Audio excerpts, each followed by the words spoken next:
Check it out now, y'all. nanoHUB-U, online instruction.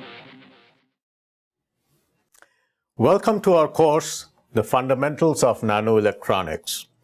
This is the first unit of the course entitled The New Perspective. So, in this introductory lecture, let me try to explain what this perspective is that we are talking about.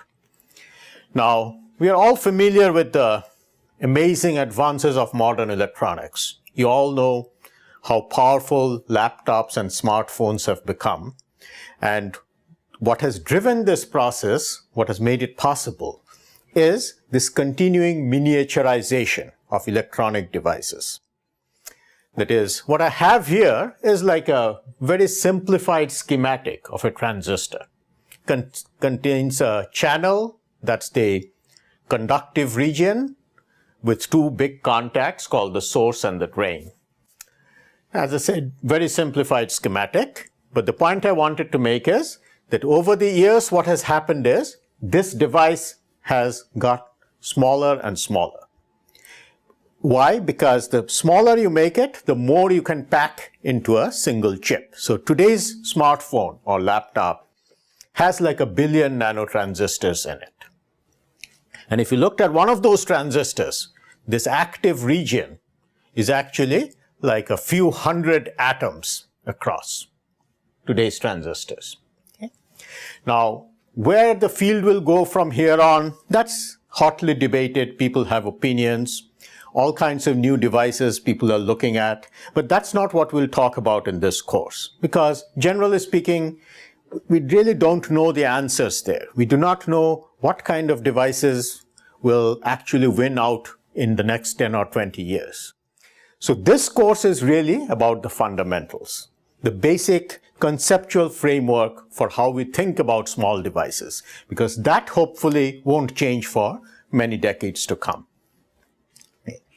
Now, how do you think about current flow in a device?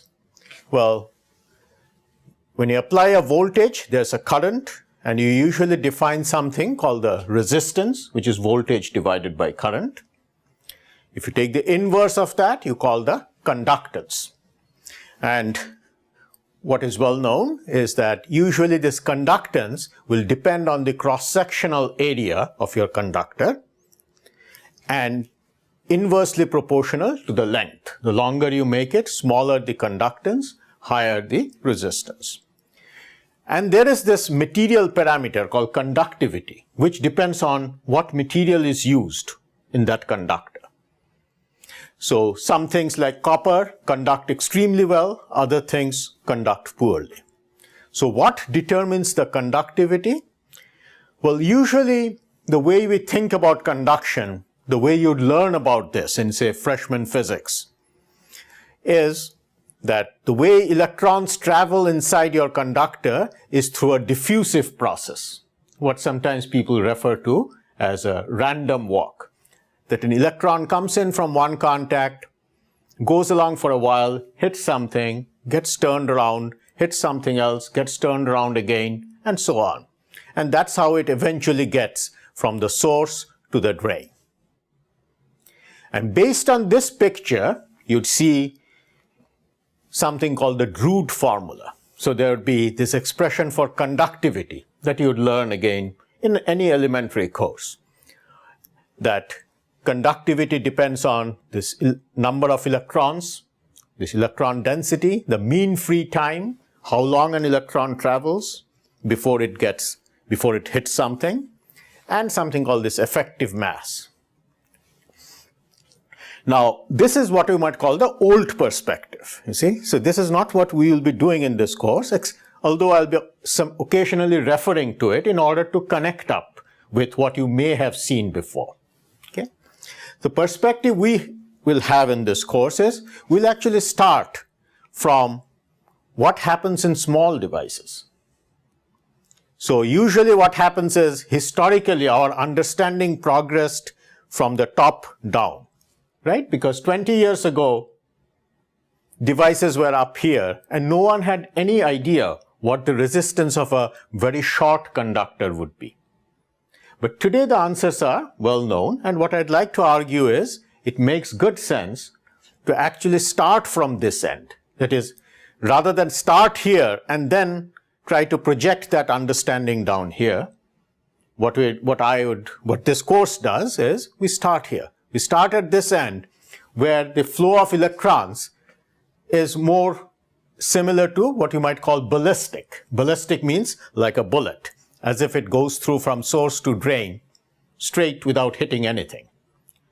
And in this case, the conductance, what is now established, can be written as this fundamental constant. You see, Q is the charge on an electron, H is Planck's constant. So this is actually a fundamental constant, which has the dimensions of conductance, inverse of resistance. So actually this comes to about inverse of 25 kilo ohms. And that times a quantity called the number of modes. And we'll talk about what that means as we go along. So this is what you'd learn if you took a course in mesoscopic physics. So this result got established firmly, say about 25 years ago. And now you'd learn about it in a mesoscopic physics course usually. But this would usually be viewed as a separate result for small devices, whereas for big devices you still do the traditional thing. That's what the normal view is. Whereas what we'd like to argue is that for big devices too, you could actually just start from here and show that the conductance can be written as the ballistic conductance times this factor. This factor where the lambda is the mean free path and L is the length of the device. Mean free path means the distance that an electron travels in a mean free time, see, before it hits something. Now, you see, if you had a very short device, length is very small compared to a mean free path, then you see you can drop that. And this factor just becomes 1, and so the conductance is equal to the ballistic conductance. On the other hand, if you had a very long device, then you can ignore the mean free path down here in the denominator, and now you get a conductance that goes inversely as length. See, just as you expect for long devices. See? So this point of view actually naturally leads up to long devices as well. And if you compare the two, you can see that the conductivity should be equal to the ballistic conductance times the mean free path. So that's this new perspective we are talking about, where you start from this end, define something called the ballistic conductance, which depends on the number of modes, which is a material property. And then you say, well, that's the conductance you would measure if you had a real short section of that material, like a real short copper wire or real short silicon wire. This is what you would measure. But then when you make it longer, then you would have the usual behavior described by conductivity. And what is that conductivity? Well, it's the ballistic conductance times the mean free path. So that's this new perspective. So how do we obtain this result? I mean, this is what we'd be doing actually in this unit. Well, we start by saying that, well, in order to understand current flow, the first thing you need is the energy levels, the availability of energy levels inside the channel. That is, as you know, if you had a hydrogen atom, there would be discrete levels, this 1s, 2s, etc. When you get to bigger molecules, the energy levels get closer together. And when you get to a solid, they're often very dense. You see, so that's what I've tried to show here. Lots of states, and typically there's a energy range where you have certain states, some energy range where you don't have any states, and then again you have states, and so on. So I'm just schematically shown what these energy levels might look like. And then you have a contact, and ideally this contact has again lots of states continuously distributed, and the details of the contact usually wouldn't matter too much. That's because when in terms of the flow of current, you see the contact is a very big region, whereas the channel is this narrow bottleneck that controls the flow. So usually the details of this doesn't matter too much. What controls the flow is this narrow region. Okay. So in this contact, you have all these states, and they are all filled up to a certain level, which you call the Fermi level or this electrochemical potential, which I'll show with a mu. And the idea here is that electrons, as you know, left to itself, they want to occupy the lowest energy state, but then they all cannot just go into the lowest energy because of the exclusion principle. So if you have 1,000,000 electrons in here, you have to have at least 1,000,000 levels to accommodate them. So this mu tells you how far you need to fill them up in order to accommodate all of them. Now if you go to the other contact, there also you have a similar situation, except that everything is lowered by the amount of the applied voltage. That is, because you have applied this positive voltage on the drain side, the positive voltage lowers all the energy levels by an amount equal to this Q times V. Because this is what you call the electron energy diagram. So positive voltage lowers the electron energy. So you have a similar picture than here, but then it is lowered by QV. Now, why does current flow? Well, the way to think about it is that this contact wants to bring all these energy levels in the channel into equilibrium with itself. And in order to bring it into equilibrium, it likes to keep these states filled, because after all states are filled up to here in the contact. So it would like to have, at equilibrium, it would like to have the same electrochemical potential everywhere, right? In general, just as heat flow is driven by temperature, that is, if temperatures are different, heat flows. Similarly, with electrons, what drives the flow is this electrochemical potential. If they're equal, then you have equilibrium. So this wants to fill them up. On the other hand, this contact, you see, has its Fermi level or electrochemical potential down here. So it really would like to keep those states empty. And so what it does is it pulls them out. Well, once it's pulled out, of course, this contact isn't very happy anymore. So it fills it up again. And then again, this contact isn't happy. So it pulls it out again. And this just goes on forever. And that's why current flows. You see, new electrons come in and old ones go out. Another one comes in, goes out. And then they go out into the circuit and flow into the battery outside.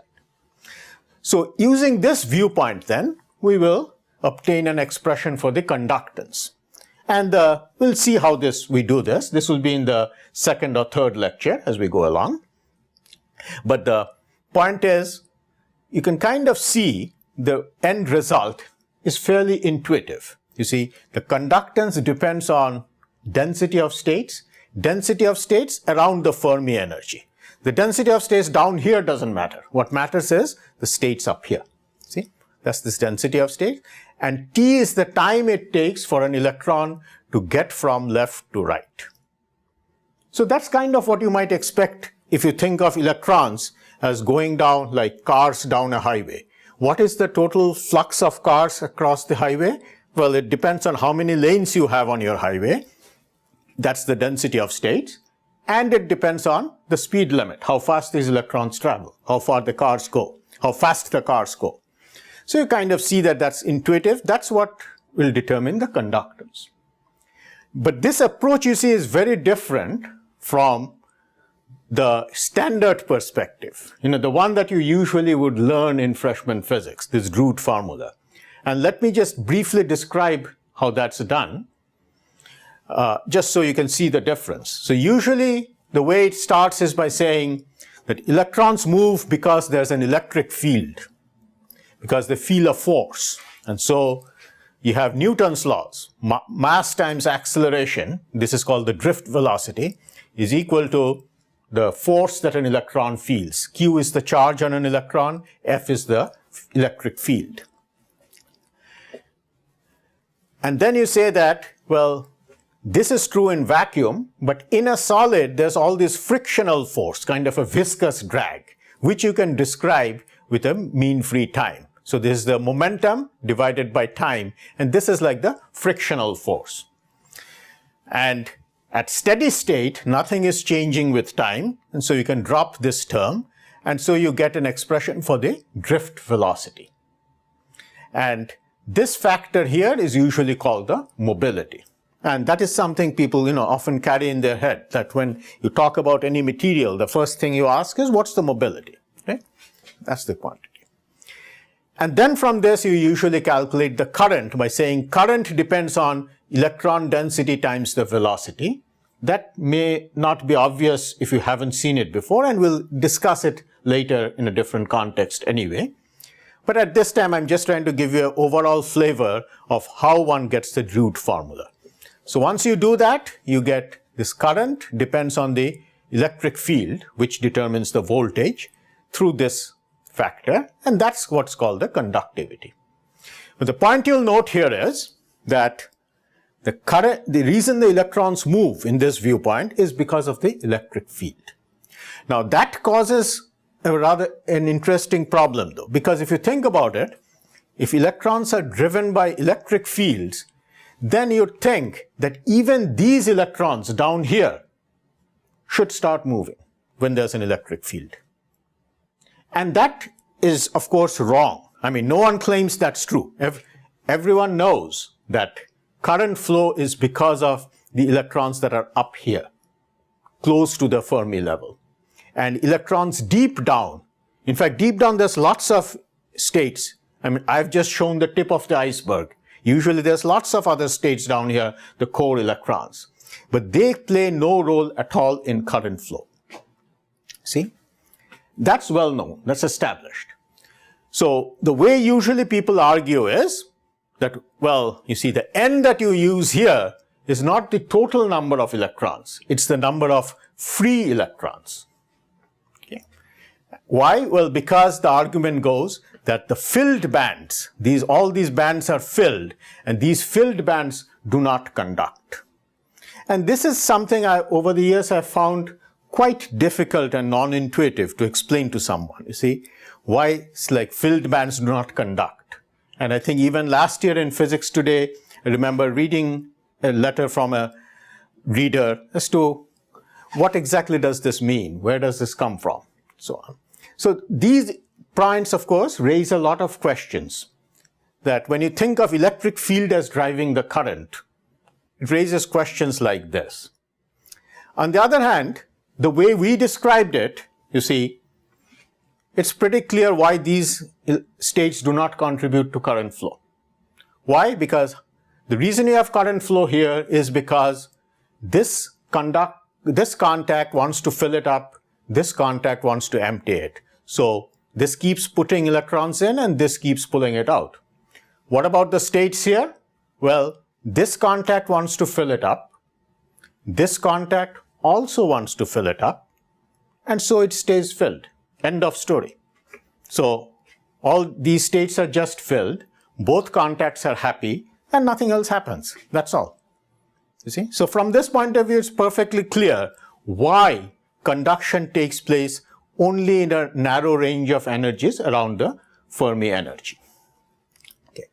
Now, from this point of view, as I said, we obtain this expression for conductance, which we'll see leads naturally to the ballistic conductance that I talked about.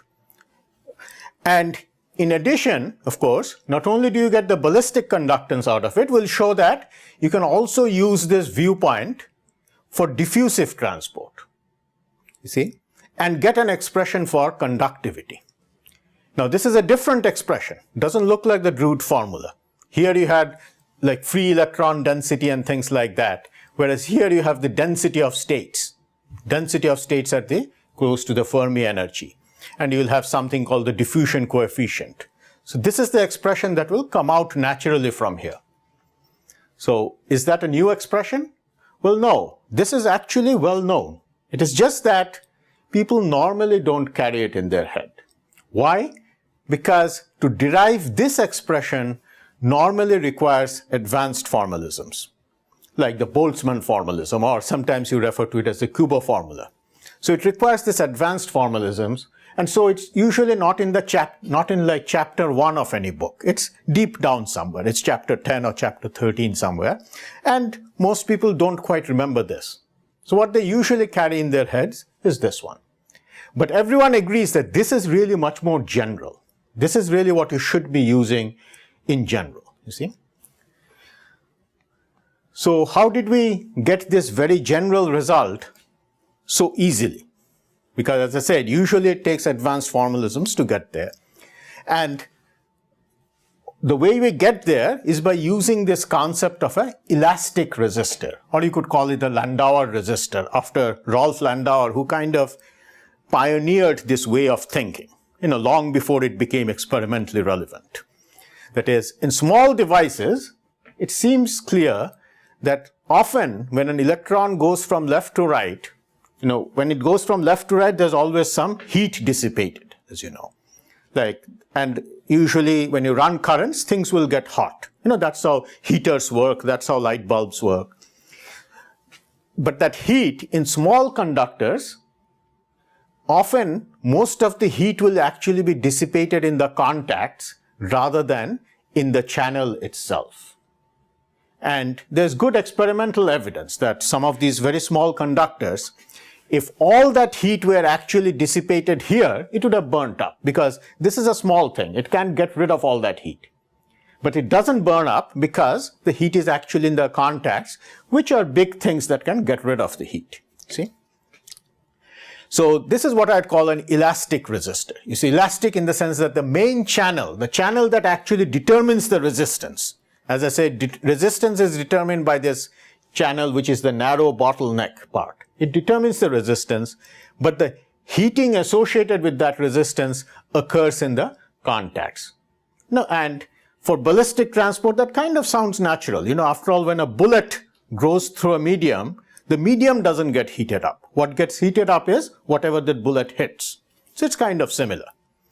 Now, this kind of a device, this elastic resistor, is relatively simple to understand and model. And the reason is that there is a clear separation between these two types of processes. The one type, which you could call mechanics, and the other type, which you could call thermodynamics. Let me explain. You see, in physics, these are two very distinct branches that developed independently, separately. So mechanics started with Newton, understanding planetary motion, the frictionless motion of planets. Several centuries later, heat engines came along. People realized that heat was a form of energy, and that's led to this science of thermodynamics. And these are very different things. In mechanics, everything is driven by forces. In thermodynamics, things are driven by something a little more abstract that is harder to grasp, this entropy. See? But what makes devices very difficult to understand is that usually these two things are all mixed up. See? And to describe devices, usually the starting point is, for semi-classical pictures, is this Boltzmann transport equation. Because late in the 19th century, you see, Boltzmann put together these basic Newton's laws for mechanics with these entropic forces and developed what's called the Boltzmann transport equation, which is now widely used. It's like the cornerstone of all semi-classical transport theory. People use it for neutrons in neutron reactors. It's used for electrons in devices, and so on. And if you want to do quantum transport, you'd have to use something that's like the quantum version of that. Instead of Newton is Schrodinger equation, to which you have to add the entropic forces, and that gives to what you call this non-equilibrium Green function method. Okay? But in this course, we stick more to the semi-classical picture. So this is the Boltzmann equation that you normally use, you see, to describe devices. And when you talk of small devices, though, because the mechanics is separated from the thermodynamics, it makes it much easier. You'll see that the results come out relatively easily. In fact, so easily that you don't even realize that you're doing something profound. See? Now you say, well, I get it. For small devices, you have this simple picture, but how do you handle big devices? Didn't you just say you'd get me this expression for conductivity that applies for big devices, this conductivity for diffusive transport? Well, when it comes to big devices, the way we think about it is as if it's lots of little nano devices in series. So mentally, conceptually, you think of it as electron goes elastically from one point to another, loses some energy, goes again elastically, again loses some energy. So this is an approximate picture, because in reality, of course, these black things and the red things are all mixed up. But conceptually, you can picture it as if it's a series of such things. You see? And what we'll show is, this is the approach that we are using to get results for big devices. Now you say, well, but doesn't that mean this part has to be ballistic? So how are you getting the diffusive part into the story? Right? Because, as I said, usually we have this ballistic transport, but then to get conductivity, we are getting it for diffusive transport. But the point I'd like to make is that this part, the transport, doesn't need to be ballistic. It just needs to be elastic. You see, the difference is, elastic means there is no exchange of energy. The electrons do not give up any energy to the surroundings, do not heat up the lattice. Ballistic means there is no loss of momentum. But you could have electrons knocking around like this, losing lots of momentum, but not losing any energy. So all these could be elastic processes conceptually. And that's the picture we use to get the results for diffusive transport. We assume it's elastic over one of these small units, but not necessarily ballistic. And what you'll see is the results we get agree exactly with what you'd get from a more rigorous theory, which are well known from the Boltzmann equation, for low bias. And for high bias, they still give you a nice physical picture on how to think about it. And that's something we'll talk about in the next unit of the course a little bit. So with that introduction then, I think we're ready to get started. So the next topic we'll get started by discussing these two key concepts that you need in order to discuss current flow. First is the density of states, as I mentioned, and the second is the Fermi function. Thank you.